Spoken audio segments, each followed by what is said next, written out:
ಎಲ್ರಿಗೂ ನಮಸ್ಕಾರ. ನಾನು ಅಶ್ವಿನಿ ಚಂದ್ರ. ಭಾರತೀಯರು ನೇಪಾಳಕ್ಕೆ ಹೋಗಲು ವೀಸಾ ಬೇಕಾ? ಹೇಗೆ ಹೋಗಬಹುದು? ಟ್ರೈನ್, ವಿಮಾನ ಅಥವಾ ರಸ್ತೆ ಮೂಲಕ ಪ್ರಯಾಣ ಮಾಡುವ ವಿಧಾನಗಳು ಯಾವ್ಯಾವುದು ಮತ್ತು ಯಾವ ಯಾವ ದಾಖಲೆಗಳು ಬೇಕು? ಇಂತಹ ಹಲವಾರು ಪ್ರಶ್ನೆಗಳು ಜನರು ಸಾಮಾನ್ಯವಾಗಿ ಕೇಳ್ತಾನೆ ಇರ್ತಾರೆ. ಸೊ ಇಂಥವರಿಗೆ ಈ ವಿಡಿಯೋದಲ್ಲಿ ನಾನು ಭಾರತದಿಂದ ನೇಪಾಳಕ್ಕೆ ಹೇಗೆ ಸುಲಭವಾಗಿ ಪ್ರಯಾಣ ಮಾಡಬಹುದು, ಯಾವೆಲ್ಲ ಮಾರ್ಗಗಳು ಇವೆ ಮತ್ತು ಯಾವ ದಾಖಲೆಗಳು ಅಗತ್ಯವಾಗಿ ಬೇಕಾಗಿದೆ ಹೇಳುವಂಥದ್ದು ಸಂಪೂರ್ಣ ಮಾಹಿತಿಯನ್ನ ನಾನು ನಿಮಗೆ ನೀಡಲಿಕ್ಕಿದ್ದೇನೆ. ಭಾರತೀಯ ನಾಗರಿಕರು ನೇಪಾಳ್ಗೆ ಹೋಗಲು ವೀಸಾದ ಅಗತ್ಯ ಇಲ್ಲ. ಇದು 1990ರಲ್ಲಿ ಭಾರತ ಮತ್ತು ನೇಪಾಳದ ನಡುವೆ ನಡೆದ ಇಂಡೋ ನೇಪಾಳ್ ಶಾಂತಿ ಮತ್ತು ಸ್ನೇಹದ ಒಪ್ಪಂದದ ಪರಿಣಾಮವಾಗಿದೆ. ಈ ಒಪ್ಪಂದದ ಮೂಲಕ ಎರಡೂ ದೇಶಗಳ ನಡುವೆ ತೆರೆದ ಗಡಿಯ ವ್ಯವಸ್ಥೆ ಅಂದ್ರೆ ಓಪನ್ ಬಾರ್ಡರ್ ಇದೆ. ಆದ್ದರಿಂದ ಭಾರತೀಯರು ನೇಪಾಳಕ್ಕೆ ಸುಲಭವಾಗಿ ಹೋಗಬಹುದು. ಇನ್ನು ವಿಮಾನ, ರೈಲು ಮತ್ತು ರಸ್ತೆಗಳ ಮೂಲಕವೂ ಕೂಡ ನಾವು ನೇಪಾಳಕ್ಕೆ ಹೋಗುವ ವಿಧಾನಗಳನ್ನ ನಾನು ನಿಮಗೆ ತಿಳಿಸ್ತೇನೆ. ಮೊದಲನೆಯದಾಗಿ, ವಿಮಾನದಲ್ಲಿ ನೇಪಾಳಕ್ಕೆ ಹೇಗೆ ನಾವು ಪ್ರಯಾಣ ಮಾಡಬಹುದು? ಭಾರತದಿಂದ ನೇಪಾಳಕ್ಕೆ ಹೋಗುವ ಅತ್ಯಂತ ವೇಗದ ಮಾರ್ಗ ಅಂತ ಹೇಳಿದ್ರೆ ಅದು ವಿಮಾನದ ಪ್ರಯಾಣ. ನೇಪಾಳದ ಮುಖ್ಯ ಅಂತಾರಾಷ್ಟ್ರೀಯ ವಿಮಾನ ನಿಲ್ದಾಣ ಯಾವುದು ಅಂತ ಹೇಳಿದ್ರೆ ಕಾಠ್ಮಂಡುವಿನಲ್ಲಿರುವಂತಹ ತ್ರಿಭುವನ್ ಇಂಟರ್ನ್ಯಾಷನಲ್ ಏರ್ಪೋರ್ಟ್.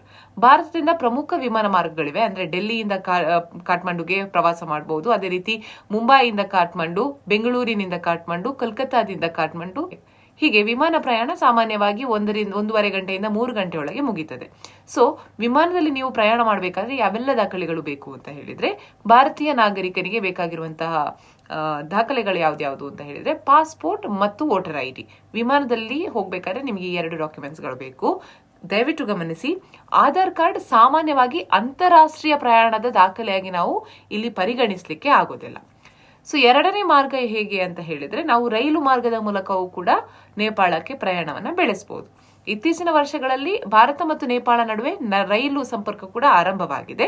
ಪ್ರಮುಖವಾಗಿರುವಂತಹ ರೈಲು ಮಾರ್ಗಗಳು ಯಾವ್ಯಾವುದು ಅಂತ ಹೇಳಿದ್ರೆ ಬಿಹಾರದ ಜಯನಗರ, ಅದೇ ರೀತಿ ಜನಕ್ಪುರ್, ಅದೇ ರೀತಿ ನೇಪಾಳದಲ್ಲಿರುವಂತಹ ಕುರ್ತಾ ಹೇಳುವಂತಹ ಪ್ರದೇಶ. ಈ ರೈಲು ಸೇವೆಯನ್ನ ಇಂಡಿಯನ್ ರೈಲ್ವೇಸ್ ಮತ್ತು ನೇಪಾಲ್ ರೈಲ್ವೇಸ್ ನಡೆಸುತ್ತದೆ. ಇನ್ನು ಪ್ರಯಾಣದ ವಿಧಾನ ಯಾವುದು ಅಂತ ಹೇಳಿದ್ರೆ, ಮೊದಲು ಭಾರತದಲ್ಲಿರುವಂತಹ ಜಯನಗರಕ್ಕೆ ನಾವು ಹೋಗ್ಬೇಕು. ಅದು ಬಿಹಾರದಲ್ಲಿರುವಂತದ್ದು. ಅಲ್ಲಿಂದ ರೈಲಿನಲ್ಲಿ ಜನಕ್ಪುರ್ ಮತ್ತು ಕುರ್ತಾಕ್ಕೆ ನಾವು ಹೋಗ್ಬೇಕು. ನಂತರ ನೇಪಾಳದ ಇತರ ನಗರಗಳಿಗೆ ನಾವು ಬಸ್ ಅಥವಾ ಟ್ಯಾಕ್ಸಿ ಮೂಲಕ ಹೋಗಬಹುದು. ಇನ್ನು ನಾವು ಟ್ರೈನ್ ನಲ್ಲಿ ಟ್ರಾವೆಲ್ ಮಾಡಬೇಕು ಅಂತ ಹೇಳಿ ಆದ್ರೆ ನಮಗೆ ವೋಟರ್ ID, ಅದೇ ರೀತಿ ಪಾಸ್ಪೋರ್ಟ್ ನ ದಾಖಲೆಗಳು ಬೇಕಾಗ್ತದೆ. ಇನ್ನು ಮೂರನೇ ಮಾರ್ಗ ಯಾವುದು ಅಂತ ಹೇಳಿದ್ರೆ ಅದುವೇ ರಸ್ತೆ ಮೂಲಕ ನಾವು ನೇಪಾಳಕ್ಕೆ ಪ್ರಯಾಣ ಮಾಡುವಂತದ್ದು.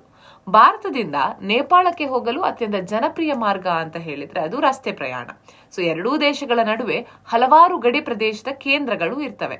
ಓಕೆ, ಸೊ ಈ ಗಡಿ ಪ್ರವೇಶದ ಕೇಂದ್ರಗಳು ಯಾವುದು ಅಥವಾ ಗಡಿ ಮಾರ್ಗಗಳು ಯಾವುದು ಅಂತ ಹೇಳಿದ್ರೆ ಉತ್ತರ ಪ್ರದೇಶದ ಸುನಾಲಿ ಬಾರ್ಡರ್ ಅಂತ ಹೇಳುವ, ಅದೇ ರೀತಿ ಬಿಹಾರದ ರಕ್ಸುವಲ್ ಬಿರ್ಜುಂಗ್ ಬಾರ್ಡರ್ ಅಂತ ಹೇಳಿ, ಬಿಹಾರದ ಜೋಗ್ಬಾನಿ ಬಾರ್ಡರ್, ಅದೇ ರೀತಿ ಪಶ್ಚಿಮ ಬಂಗಾಳದ ಮೂಲಕವೂ ಕೂಡ ನಾವು ಪನಿಟಾಂಕಿ ಬಾರ್ಡರ್ ಮೂಲಕ ನಾವು ಹೋಗ್ಬೋದು. ಇನ್ನು ಈ ಗಡಿ ಮೂಲಕ ನಾವು ಬಸ್ ಆಗಿರ್ಲಿ, ಟ್ಯಾಕ್ಸಿ ಅಥವಾ ಖಾಸಗಿ ಕಾರಿನ ಮೂಲಕವೂ ಕೂಡ ನಾವು ಪ್ರಯಾಣವನ್ನ ಮಾಡಬಹುದು. ಇನ್ನು ನಮ್ಮದೇ ಒಂದು ಸ್ವಂತ ಕಾರಿನ ಮೂಲಕ ನಾವು ಪ್ರಯಾಣವನ್ನ ಮಾಡ್ತೇವೆ ಅಂತ ಹೇಳುವವರಿಗೆ ವಾಹನದ ರಿಜಿಸ್ಟ್ರೇಷನ್ ಅಂದ್ರೆ ನಮ್ಮ RC ಬೇಕಾಗ್ತದೆ. ಅದರ ಜೊತೆಗೆ ಚಾಲಕನ ಪರವಾನಗಿ, ಡ್ರೈವಿಂಗ್ ಲೈಸೆನ್ಸ್, ಅದೇ ರೀತಿ ವಾಹನದ ಅನುಮತಿ ಅಂದ್ರೆ ವೆಹಿಕಲ್ ಪರ್ಮಿಷನ್ ಕೂಡ ಬೇಕಾಗ್ತದೆ. ಇನ್ನು ಇವಿಷ್ಟು ವಯಸ್ಕರಿಗೆ ಬೇಕಾಗಿರುವಂತಹ ಡಾಕ್ಯುಮೆಂಟ್ಸ್ ಗಳಾದ್ರೆ, ಮಕ್ಕಳಿಗೆ ಪಾಸ್ಪೋರ್ಟ್ ಅಥವಾ ಅವರ ಒಂದು ಬರ್ತ್ ಸರ್ಟಿಫಿಕೇಟ್ ಜೊತೆಗೆ ಅವರ ಸ್ಕೂಲಲ್ಲಿ ನೀಡಿರುವಂತಹ ಒಂದು ID ಕಾರ್ಡ್. ಸೊ ಒಟ್ಟಾರೆಯಾಗಿ ಭಾರತೀಯರು ನೇಪಾಳ್ಗೆ ಹೋಗ್ಬೇಕು ಅಂತ ಹೇಳಿದ್ರೆ ಯಾವುದೇ ರೀತಿಯಾದಂತಹ ವೀಸಾದ ಅಗತ್ಯವಿರುವುದಿಲ್ಲ. ಯಾಕಂತ ಹೇಳಿದ್ರೆ 1950ರಲ್ಲಿ ನಡೆದಿರುವಂತಹ ಒಪ್ಪಂದದ ಒಂದು ಮೂಲಕ ಇದು ತೆರೆದ ಗಡಿಯಾಗಿರುವುದರಿಂದಾಗಿ ನಾವು ವಿಮಾನ, ರೈಲು ಅಥವಾ ರಸ್ತೆ ಮಾರ್ಗದ ಮೂಲಕ ಸುಲಭವಾಗಿ ನೇಪಾಳಕ್ಕೆ ಪ್ರಯಾಣ ಮಾಡಬಹುದು. ಆದ್ರೆ ಪ್ರಯಾಣ ಮಾಡುವಾಗ ನಮ್ಮ ಬಳಿ ಪಾಸ್ಪೋರ್ಟ್ ಅಥವಾ ವೋಟರ್ ID ಕಾರ್ಡ್ ಇರುವುದನ್ನು ನಾವು ಖಚಿತಪಡಿಸಿಕೊಳ್ಳಲೇಬೇಕಾಗ್ತದೆ. ಸರಿಯಾದ ದಾಖಲೆಗಳೊಂದಿಗೆ ನಾವು ಪ್ರಯಾಣ ಮಾಡಿದ್ರೆ ಭಾರತದಿಂದ ನೇಪಾಳಕ್ಕೆ ಹೋಗುವುದು ತುಂಬಾ ಸುಲಭ ಮತ್ತು ಅನುಕೂಲಕರವಾಗಿರುವಂತದ್ದು.